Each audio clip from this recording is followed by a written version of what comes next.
என் பேர் ஹரிஹரன். நாங்கள் கள்ளக்குறிச்சி மாவட்டம் சின்னசேலம் வட்டத்தில் அக்கராப்பாளையம் கிராமத்தில் வாழ்ந்து வந்துட்டுருக்கோம். அம்மா வந்து 2021 கொரோனா பீரியடில் இறந்துட்டாங்க. அம்மா இறந்த துக்கத்தில் அப்பாவும் ஒரு 3 மாதம் கழித்து இறந்துட்டாங்க. அதுக்கப்புறம் நாங்கள் தாத்தா பாட்டியோட ஆதரவில் தான் வாழ்ந்துட்டு இருந்தோம். அப்புறம் தாத்தாவும் இறந்துட்டாங்க. அப்புறம் பாட்டியாலையும் ஒன்றும் முடியல, அவங்களுக்கு கொஞ்சம் கண்ணு ப்ராப்ளம். அதனால் அக்காவாலையும் என்னாலையும் படிக்க முடியல. அக்காவும் வேலைக்கு தேடிட்டு இருக்காங்க.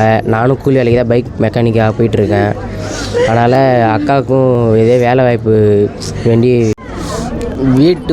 அம்மாவோட கடன் ஹாஸ்பிட்டல் செலவுக்காக வீட்டு மேலே கடன் வாங்கினோம். அந்த வீடியோ கூட இப்போ அவங்கள்ட்ட கேட்டு தான் நாங்கள் இருக்கோம்.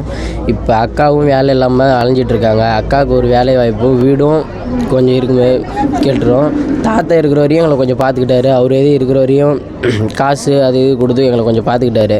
இப்போ அது கூட யாரும் இல்லை. இப்போ தாத்தாவோட இறந்த செலவு கூட ஊர் ஆளுங்க சொந்தக்காரங்க அவங்க போட்டு தான் இப்போ எல்லாம் பார்த்துட்ருக்காங்க. இப்போ வீடும் அக்காவுக்கான வேலைக்கு யோசனை மட்டும் கொஞ்சம் கேட்டுக்கிறோம் தமிழ்நாடு மேலே. என் பேர் வர்ஷினி. கள்ளக்குறிச்சி மாவட்டம் சின்னசேலம் வட்டம் அக்கராயப்பாளையம் கிராமத்தில் வந்து நானும் என் தம்பி ஹரிஹரன் வாழ்ந்து வந்துட்ருக்கோம். அம்மா வந்து கொரோனா பீரியடில் இறந்துட்டாங்க. அப்பாவும் அது போல் அவங்கள நினச்சிக்கிட்டே இருந்து அவரும் இறந்துட்டார் ஒரு 6 மாதத்துலேயே. தாத்தாவுடைய ஆதரவில் தான் வாழ்ந்து வந்துட்டுருந்தோம். அவங்களும் கூலி வேலைக்கு போய் தான் ரொம்ப கஷ்டப்பட்டு எங்களை பார்த்துக்கிட்டாங்க. அதுக்கு மேற்படி எங்களால் படிக்க முடியல. தாத்தாவுக்கும் உடம்பு முடியாமல் இப்போ அவரும் இறந்துட்டார். பாட்டிக்கும் கண்ணு தெரியாது. தம்பியும் ஸ்கூல் படிக்கலை, அவன் கூலி வேலைக்கு தான் போயிட்டுருக்கான். அவனாலேயும் எதுவும் முடியல.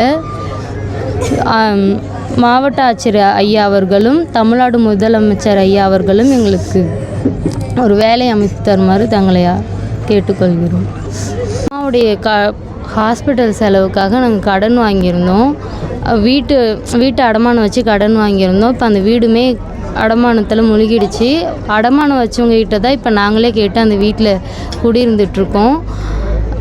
நாங்களுமே இப்போ தங்கும் வசதி இல்லாமல் ஒழுகுற வீட்டில் தான் இருந்துகிட்ருக்கோம். தாத்தா இருந்த வரையும் எங்களை நல்லா ஓரளவுக்கு அவர் கூலி வேலைக்கு போயாவது எங்களை பார்த்துக்கிட்டாரு. இப்போ அவர் டெத்து கூட எங்களால் எதுவும் பண்ண முடியல. சொந்தக்காரங்க ஊராளுங்கெல்லாம் சேர்ந்து தான் அவங்க ஈமச்சடங்கே நடத்த போகிறாங்க.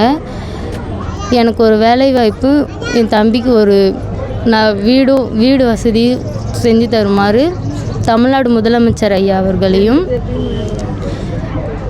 கேட்டுக்கொள்கிறேன்.